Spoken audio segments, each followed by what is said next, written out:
John Beck joins us on the Deseret First Credit Union hotline, a man who threw for over 11,000 yards as a BYU quarterback and a guy who can flat out dance. John, let's start there. I knew you could Dougie, man.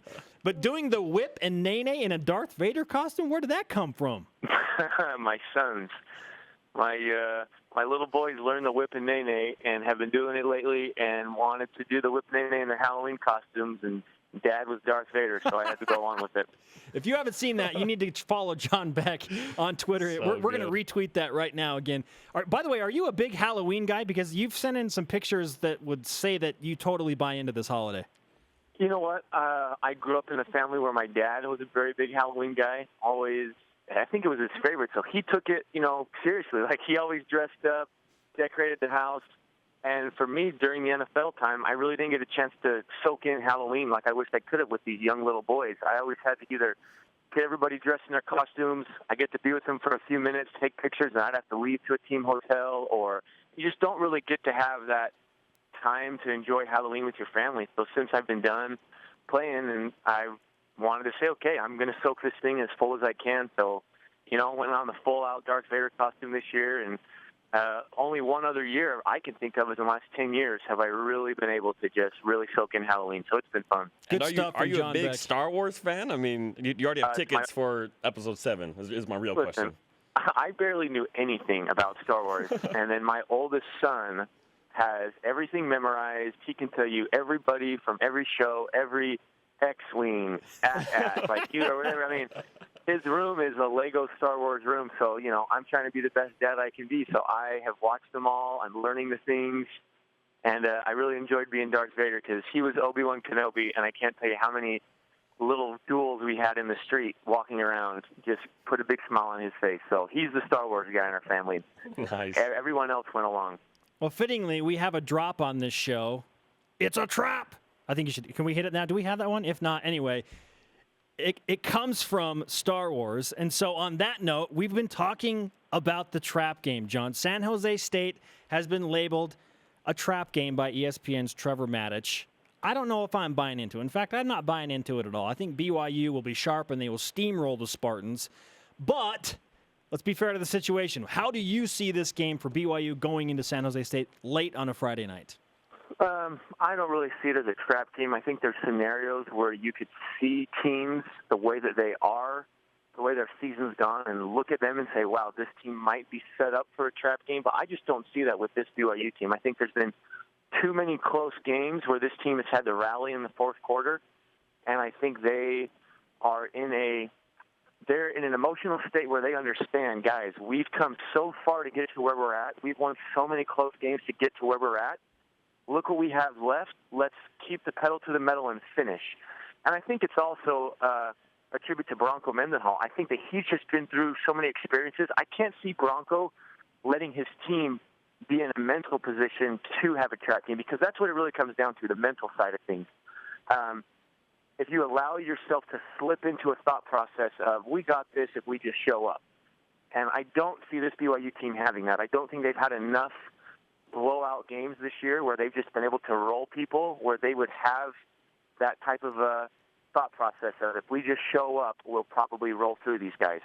It is good to have an expectation to win and believe that when I come and step on this field, we're going to win, but I don't see this BYU team having that thought process. So I don't think it's a trap game, in my opinion. And like you guys said earlier, I don't think that this San Jose State team is probably a good enough team to put themselves in a position to be a team to catch BYU in a trap.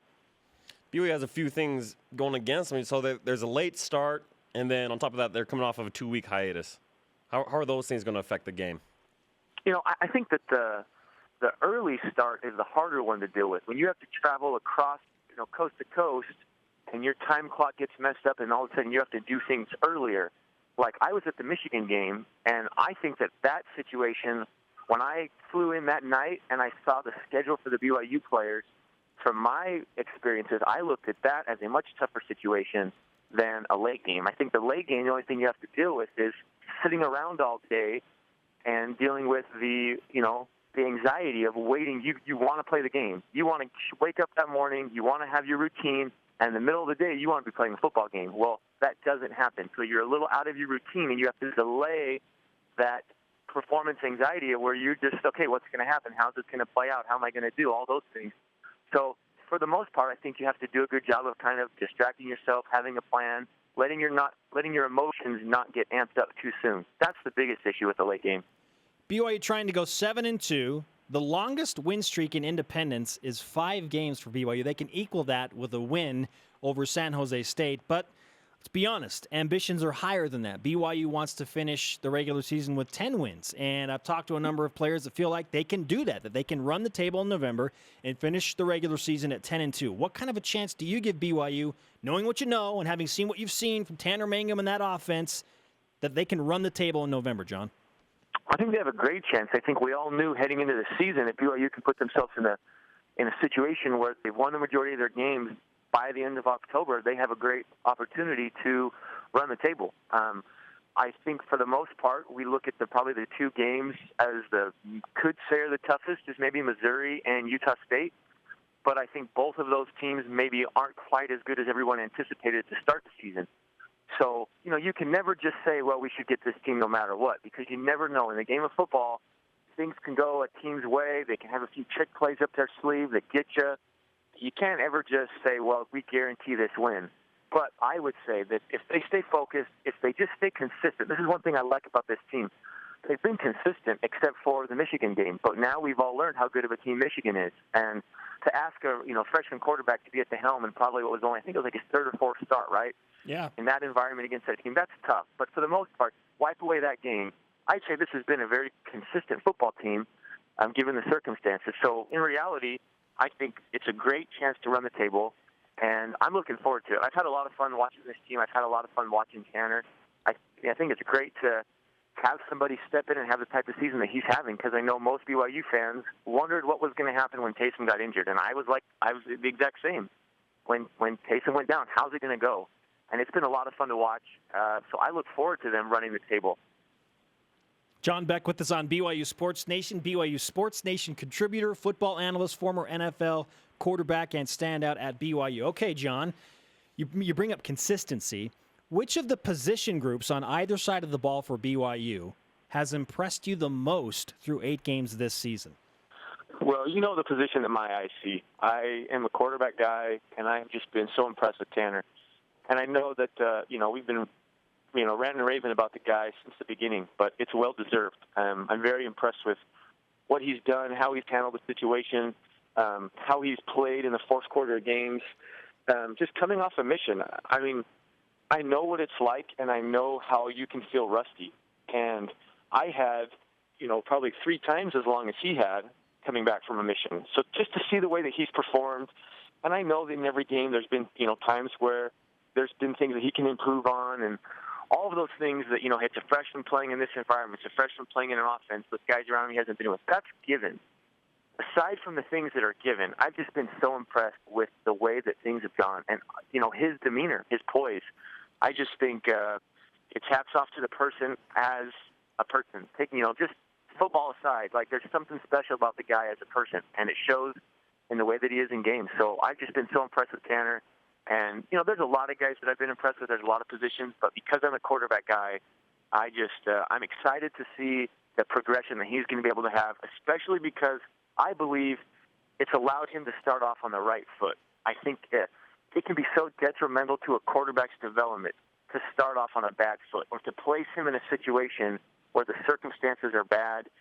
There's not a lot of help around him. And I've just been happy to see a guy who's been put in a situation that's not an easy one, and there's been able to be positive. There's been able to be wins. There's been able to be moments when I see him running off the field with a smile on his face. Even though there's things to improve on, he's able to take the positives away from it. You need that as a quarterback early on in your development. So that excites me because when you get started off on a right foot, the progression happens so much better, and that excites me. BYU listed as a 12.5-point favorite. What do you want to see out of BYU this game? You talked about Tanner a little bit.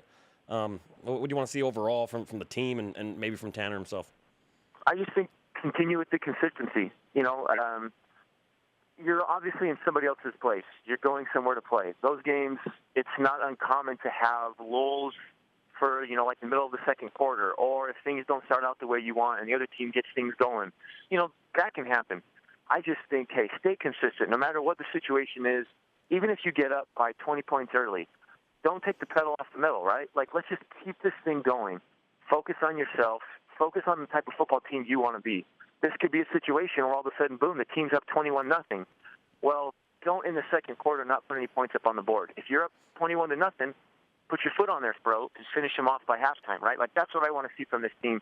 Because if you want to run the table at the end of the season, if you want to be the type of team that can go up to Logan or go into Missouri and stop them, be that team this week. And just from the get-go, be consistent no matter what happens. That's what I want to see. I'd love to be able to turn the TV off in the third quarter because we got this thing handled, and I can go play catch with my kids. That's if my wife lets us stay up that late, of course. But, that's what I want to see. Let me turn the TV off in the third quarter because you know what? Things are going, and you're showing me the type of team that is going to run the table in November. You're benefiting because you live on the West Coast, so it won't be too late for you. But if you're living in New York, man, I don't know if the wife would be good with you playing catch at 3 o'clock in the morning. Yeah, no, there's probably not a lot of people that are going to be watching it. Maybe those diehard BYU fans, which I know there are. They're going to be watching it. But awesome. Great stuff, John. We appreciate the time as always. Thanks, John. All right, yep, you're welcome. We'll see you guys.